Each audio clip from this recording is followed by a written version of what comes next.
எட்டு திக்கும் முறைக்குச் சொல்லும் உங்கள் எழுத்தாணி செய்திகள். வணக்கங்க. அதிமுகவின் கடைக்குடி தொண்டனாக எனது சிறிய கருத்தை நடைபெற தமிழக சட்டமன்ற தேர்தலை பற்றி நான் சொல்ல விரும்புகிறேன். சமீப காலமாகவே எங்கள் பொதுச் செயலாளர் அண்ணன் எடப்பாடி அவர்கள் எந்த அளவுக்கு இந்த தமிழ்நாட்டில் தனி மனிதனாக இருந்து பிரச்சாரம் மேற்கொண்டிருக்காருன்னு எல்லாத்துக்கும் தெரியும். அதே சமயம் எங்க தொண்டாமுத்தூர் தொகுதியின் சரித்திர நாயகன் அண்ணன் எஸ்.பி. வேலுமணி அவர்கள் இந்த தொகுதி மக்களுக்கு செய்யப்பட்ட சாதனைகள் எல்லாம் மக்கள் எண்ணிக்கொண்டுதான் நாளொரு மேலும் பொழுது வண்ணமாக அவரை நாங்கள் ஏற்றுக்கொண்டிருக்கிறோம். ஆனால் திரையில் தற்போது கோவை தெற்கு தொகுதி நடக்கிறது ஒரு மிகப்பெரிய அக்கிரம அநியாயம் நடந்து கொண்டிருக்கு. அதாவது ஜனநாயகத்தை குழி தோண்டி புதைக்கிறதுக்கு எந்த அளவுக்கு முயற்சி நடக்குமோ அது நடந்துட்டு இருக்கு. ஏற்கனவே போன வாரம் என்ன பண்ணாங்க, 8000 ரூபாய் டோக்கன்கிற போலியில ஒரு போலியான ஒரு பிம்பத்தை உருவாக்குனாங்க. அதை அதிமுக மாவட்ட ஆட்சியாளர்கிட்டையும் அதை சம்பந்தப்பட்டவர்களிடம் புகார் அளித்து ஓரளவுக்கு முடித்தோம். இப்போ எந்த அளவுக்கு ஜனநாயகத்தை குழி தோண்டி புதைக்கணுமோ அந்த அளவுக்கு செந்தில் பாலாஜியும் திமுகவும் செயல்பட்டு இருக்காங்க. இன்னும் சொல்ல போனா ஏற்கனவே அரவக்குறிச்சியில எந்த அளவுக்கு அவங்க அமமுக இருக்கும்போது அராஜகத்தை மேற்கொண்டாங்களோ அதே அராஜகத்தை இப்ப கோவை தெற்கு தொகுதியில களமிறக்கிட்டாங்க. இதை தட்டி கேட்க ஒவ்வொரு குடிமகனின் தொண்டன், நான் அதிமுக தொண்டனாக சொல்ல, குடிமகனாகவும் இந்திய ஜனநாயகத்தின் நம்பிக்கை நடிப்பேன்னு நான் சொல்றேன். இதே நிலைமை நீடித்தா பணத்தால எல்லாம் சாதிக்கலாங்கிற நிலைமையில திமுக போயிட்டு இருக்கு. இன்னும் உதாரணத்துக்கு சொல்ல போனா திமுக சிறுபான்மை பிரிவு மக்கள் மீது, குறிப்பாக இஸ்லாமிய மக்கள் மீது ஏதோ அக்கறை உள்ள மாதிரி சில நடவடிக்கைகள் ஈடுபட்டனால நான் ஒரு இஸ்லாமிய சமூகத்தை சேர்ந்தவங்கன்னா இந்த கருத்தை சொல்றேன்.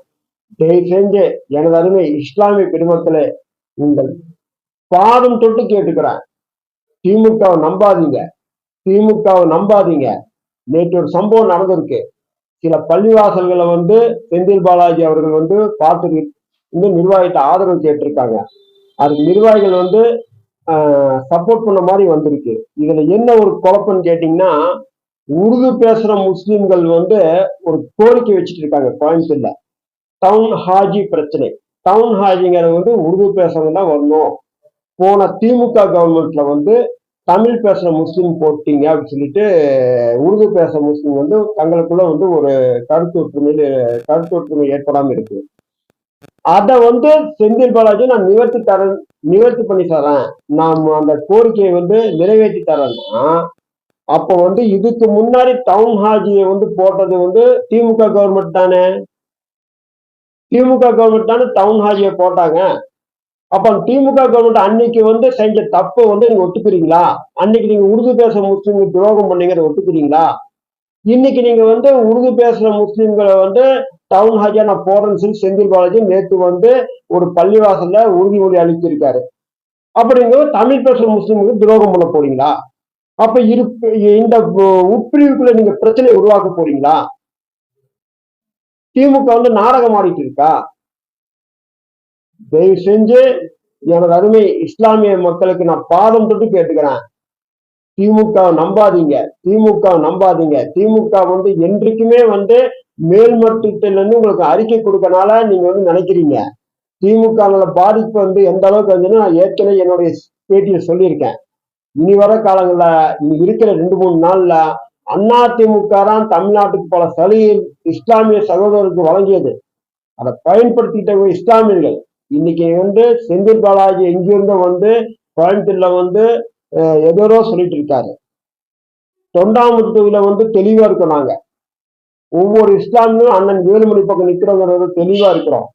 மேற்கொண்டு தயவு செஞ்சு இதே நிலைமை திமுக எடுத்து இவங்க திமுக ஜனநாயகத்தை அழிக்கிறதுக்கு பலத்தான முடியும்னு நினைச்சிட்டு வேலை செய்யறாங்க. அதுக்கு அடிப்படை வேண்டாம். புரட்சித்தலை அம்மா காலத்திலிருந்து எடப்பாடி அண்ணன் காலத்திலிருந்து எஸ்.பி. வேலுமணி சட்டசபையில் எத்தனை தீர்மானங்களை சிறுபான்மையினருக்காக கொண்டு வந்திருக்கான்னு நம்ம வரலாறு சொல்லு. தயவு செஞ்சு தவறான தகவலை புரிஞ்சுக்கிட்டு இஸ்லாமியர்கள் தப்பான பாதைக்கு போகணும் மிகவும் தாழ்மையுடன் நான் கேட்டுக்கிறேன். கோவை தெற்கு தொழில நேற்று ராத்திரிலிருந்து எத்தனை அளவுக்கு அராஜகம் அக்கிரமம் நடந்துட்டு இருக்கிறது டெய்லி நம்ம செய்தி படிக்கிறவங்களுக்கு தெரியும். இனி ஜெயிச்சுட்டாருன்னு வைங்க, கோவை தெற்கு தொகுதியில நிம்மதி போயிடும். 1/2 கிலோமீட்டருக்கு ஒரு டாஸ்மார்க் உருவாகும், பெண்கள் நடமாட முடியாது, கரூர் ஃபைனான்ஸ் கம்பெனியா இதுக்கு கோயம்புத்தூர் ஃபைனான்ஸ் கம்பெனியா மாறிடும். தயவு செஞ்சு உங்களுடைய பாதம் தொட்டு கேட்டுக்கிறேன், வாக்களிப்பீர் ஏற்ற சின்னத்திற்கு. நன்றி, வணக்கம்.